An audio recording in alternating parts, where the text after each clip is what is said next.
The heavy scent of incense could not mask the metallic tang of fresh blood lingering in the air of the funeral parlor. Yuniel stared down at his grandfather's lifeless face, noting the precise puncture wound that had ended his life. He realized then that only a master of the Demon Palace's secret arts could strike with such lethal anatomical precision. Without a word, he packed his grandfather's specialized bone-cutting tools and walked into the rainy night. The gates of the Demon Palace loomed like the jaws of a titan against the jagged mountain peaks. Hundreds of aspirants stood before the entrance, each one hoping to claim a spot among the elite 10 demon masters. A scarred instructor stepped forward and announced that only those who survived the first hour would be allowed to enter. Immediately, the courtyard erupted into a frenzy of steel and screams as the weak were called by the strong. Yuniel did not draw his weapon, instead watching the muscle contractions of those lunging toward him. A brute with a heavy axe swung wildly at his head, but Yuniel saw the shift in the man's center of gravity. With a quick flick of his wrist, he drove a needle-thin blade into the nerve cluster behind the attacker's ear. The giant fell instantly, his body paralyzed before he could even register the strike. Yuniel moved through the crowd like a ghost, avoiding major arteries, but disabling every limb that crossed his path. He knew the human body better than any warrior here. He knew exactly where the soul resided and where it could be evicted. When the hour chime finally rang, only 30 men remained standing in a sea of corpses. The instructor looked at Yuniel, noticing that the boy's clothes were the only ones not drenched in blood. They were marched deep into the bowels of the palace, where the air grew cold and smelled of ancient dust. Each aspirant was assigned a cell that resembled a tomb more than a living quarter. The next trial was the trial of the withered heart, where they had to survive 3 days without water or light. Yuniel slowed his heartbeat, a technique he learned from observing how the cold slowed the decay of the dead. In the silence, the face of his dying grandfather flashed across his mind like a recurring nightmare. He suppressed the emotion, knowing that grief was a luxury he could only afford once his enemies were buried. On the third night, the sound of a hidden latch clicking open echoed through the stone chamber. A hooded figure slid a single ancient scroll into the room before disappearing into the gloom. Yuniel unrolled the parchment to find the fundamental diagrams of the wild beast path. Most would take weeks to understand the flow of internal energy, but Yuniel saw the meridians as simple biological circuits. He began to mimic the poses, his bones popping and shifting as he forced his body into unnatural alignments. Sweat poured from his brow as the sheer density of the demonic chi began to circulate through his veins. Within hours, he had achieved a level of mastery that usually took the most talented disciples a full year. A voice from the shadows of the hallway sneered that the Undertaker was playing with toys he didn't understand. Yuniel didn't look up, his mind busy mapping out the rival's skeletal structure through the bars. The rival reached through the bars to grab the scroll, but Yuniel moved with the speed of a striking viper. A sickening crack echoed through the hallway as Yuniel efficiently dislocated the man's elbow with a single twist. "You have poor bone density," Yuniel whispered, his voice as cold as a mountain grave.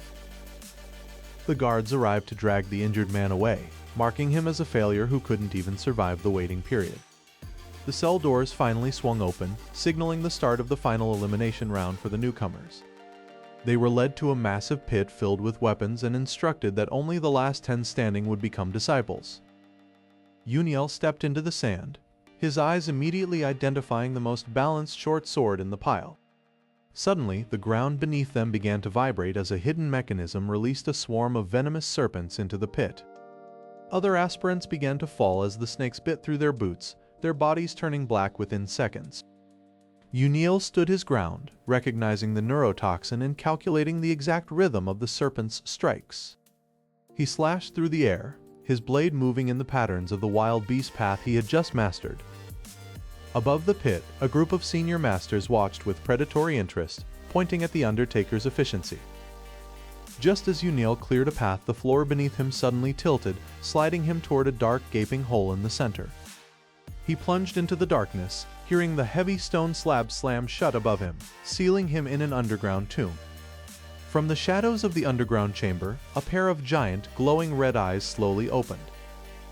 The massive red eyes in the darkness belonged to a crimson shadow panther, a beast known for shredding even mid-rank martial agents. Yuniel did not flinch, instead observing the rhythmic contraction of the beast's hind leg muscles. As the creature pounced, he rolled beneath its belly with a speed that defied human reflexes.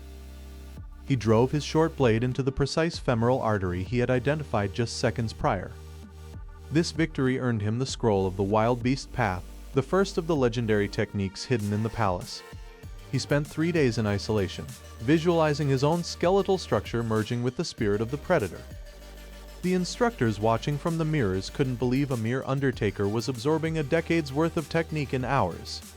Soon, the gates to Hell Island opened, signaling the start of the second phase of the selection. Hell Island was a graveyard for those who relied solely on luck rather than raw skill. Yuniel stepped onto the charred soil, his hand resting firmly on the hilt of his new sword. Within minutes, 3 rival trainees emerged from the brush, their blades already bared for a kill. Yuniel identified their stances as the serpent style, noting the weakness in their overextended elbows. He moved like a blur, the wild beast path granting him explosive power in his calves and thighs. He shattered the first assassin's arm with a single palm strike to the ulnar nerve. Without stopping, he pivoted and kicked the second trainee into a jagged rock formation. The third attacker fled in terror, realizing the Undertaker wasn't human in his efficiency. Yuniel ignored the survivor, his eyes fixed on the volcanic peak where the fire rain sword technique was rumored to be kept. The heat intensified as he climbed, the air thick with ash that clogged his lungs. He used his knowledge of the respiratory system to slow his breathing and conserve energy. At the summit, he found a sword stuck in a cooling lava flow, emitting a rhythmic pulse of heat. As he grasped the hilt, the fire rain sword technique began to burn its secrets directly into his mind. He saw visions of 1,000 burning needles falling from the sky to puncture every vital point of an army. Yuniel began to swing the sword, the blade leaving trails of molten heat that incinerated the falling ash. In just 1 day, he had reached the first stage of the fire rain, a feat that usually took a decade. His celebration was cut short by the sound of whistling arrows coming from the tree line below. The Demon Palace elite guards had decided to test him personally, fearing his rapid growth. "You're too dangerous to be left alive, Undertaker," the lead guard roared. Yuniel calculated the trajectory of their landing, seeing the gaps in their heavy armor joints. He unleashed the fire rain sword, sending a wave of searing heat that forced the guards to raise their shields. Using the distraction, he dashed forward and drove his blade into the neck gap of the first guard. The guard collapsed instantly as Yuniel's blade severed his spinal cord. The other 4 guards hesitated, shocked by the brutal efficiency of the newcomer. Next, Yuniel whispered, his voice carrying clearly over the roar of the volcano. The fight became a dance of fire and steel as Yuniel combined the agility of the beast with the power of the flame. One by one, the elite guards were systematically dismantled by his surgical precision. When the last guard fell, Yuniel stood alone amongst the bodies, his breathing heavy but steady. He noticed a strange black badge on the lead guard's belt, unlike any palace insignia he had seen. This wasn't a standard palace test. These men were sent by a hidden faction within the Masters. He pocketed the badge, knowing his journey to the rank of Demon Master was now a race against unknown assassins. Suddenly, the ground beneath his feet began to vibrate with an unnatural frequency. A massive shadow loomed over the entire island as a fleet of unidentified black ships appeared on the horizon.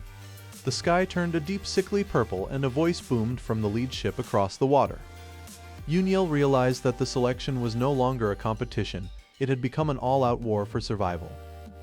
The smoke of the final trial on Hell Island finally began to clear from the blood-soaked battlefield. Yuniel stood as the undisputed survivor, his blades dripping with the evidence of his absolute victory. An elder of the Demon Palace stepped forward to present the crest of the 10 Demon Masters. He accepted the title not for the honor, but for the unrestricted access it granted him to the inner archives. To further his mastery of real-world killing, Yuniel volunteered for the notorious Salvation Squad. His first mission took him to the outskirts of the Empire, where a corrupt governor hid behind a private army. Yuniel moved through the shadows of the governor's estate like a ghost haunting the living. He used his knowledge of the carotid artery to silence the first guard before a sound could be made. Each kill was an anatomical lesson applied with terrifying efficiency.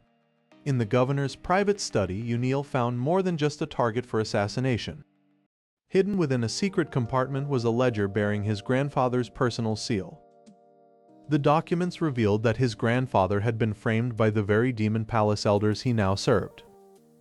His revenge was no longer just about the killer, but about the entire system that demanded the old man's life. Yuniel returned to the demon palace, not as a loyal master, but as a silent executioner. He systematically eliminated the lower-ranked masters who had signed the death warrant. Word spread through the halls of a phantom killer striking from within the ranks of the 10. By the time the Grand Elder realized the threat, Yuniel was already standing in his private chambers. The Grand Elder drew a massive broadsword, releasing a wave of terrifying demonic aura. Yuniel breathed deeply, activating the maximum potential of the Fire Rain Sword technique. The two forces collided, shattering the stone pillars and tearing the silk tapestries to shreds. Yuniel ignored the Elder's brute strength, focusing entirely on the stiff movement of the old man's left knee. With a sickening pop, the Grand Elder's foundation crumbled as the Undertaker's blade found the tendon. The Elder fell to his knees, his face twisted in disbelief and excruciating pain. Yuniel leaned in close, whispering the name of his grandfather into the dying man's ear. One final stroke of the short sword ended the lineage of the man who had ordered the murder. The adrenaline began to fade, replaced by a hollow but peaceful silence. Yuniel walked to the balcony, looking out over the vast territory of the demon palace. He pulled a small wooden carving of a bird from his robe, the last thing his grandfather had made. He realized that while the bodies were buried, his grandfather's legacy of precision and care lived on through him. The demon palace needed a new leader who understood the value of life as well as the necessity of death. He walked toward the throne, his footsteps echoing with the weight of 1,000 mastered techniques.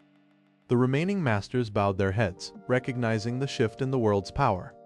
Yuniel did not sit on the throne, but instead stood beside it, a guardian rather than a tyrant.